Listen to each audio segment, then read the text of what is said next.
সিলেট ৪ আসনে এবার কি চমক হতে যাচ্ছে? দিন রাত অবিরাম ছুটেই চলছেন জনগণের দ্বারে দ্বারে বাংলাদেশ জামায়াতে ইসলামী মনোনীত এমপি পদপ্রার্থী আলহাজ জয়নাল আবেদিন, যিনি বিগত 10 বছর যিনি জৈন্তাপুর উপজেলা পরিষদের চেয়ারম্যান হিসেবে দায়িত্ব পালন করেছেন এবং তিনি জৈন্তা গোয়েনঘাট কোম্পানিগঞ্জের সাধারণ মানুষের দ্বারে দ্বারে প্রতিদিন ছুটেই চলছেন জনগণের সুখ দুঃখের খোঁজ নিতে। তারই ধারাবাহিকতায় আমরা আজকে এই মুহূর্তে আমরা অবস্থান করছি কোম্পানিগঞ্জের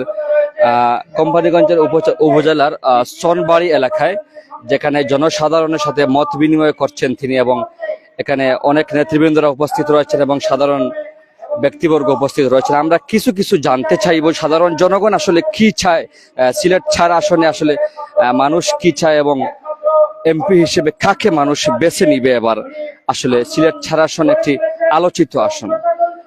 চাচা, আপনার কাছে যদি প্রথমে জানতে চাই যে এই আসনে আসলে এই পর্যন্ত খেয়ে গিয়ে এই পর্যন্ত আমাদের জানার মতে জামাতে ইসলাম বর্তমানে এগিয়ে আছে। দাঁড়িপাল্লা প্রতীকে ভোট দিতে অনেক আগ্রহী এবং আমরাও দেখেছি এবং গ্রামে গ্রামে আমরা যখন আলোচনা করতেছি তখন দেখা যাচ্ছে যে দাঁড়িপাল্লা খুব বেশি অগ্রসর এবং ঘরের ছেলে মেয়ে সহ সবাই দাঁড়িপাল্লা ভোট দিতে আগ্রহী। এবার দাঁড়িপাল্লা মানুষ চাচ্ছে, ইনশাল্লাহ দাঁড়িপাল্লা মানুষ চাচ্ছে।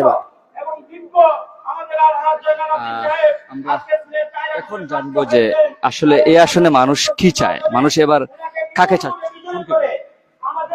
এই আসনে মানুষ বারবার দানা শেষে নৌকায় বিভিন্ন জায়গায় ভোট দিয়ে মানুষ লাঞ্ছিত বঞ্চিত হয়েছে। এবার সবাই একযোগে গ্রামে গঞ্জে সব জায়গায় যার কাছে জানতে চাচ্ছি সবাই জামাত ইসলামে দাঁড়িপাল্লায় ভোট দেওয়ার জন্য প্রস্তুত। প্রার্থী জয়নাল আবেদিন ভাই ঘরে ঘরে সবাই জানে যে জয়নাল আবেদিন ভাই এবার দাঁড়িপাল্লা মার্কায় ভোট দিয়ে ইনশাল্লাহ মনোনীত প্রার্থী হিসেবে বেছে নিয়েছে। ঠিক আছে,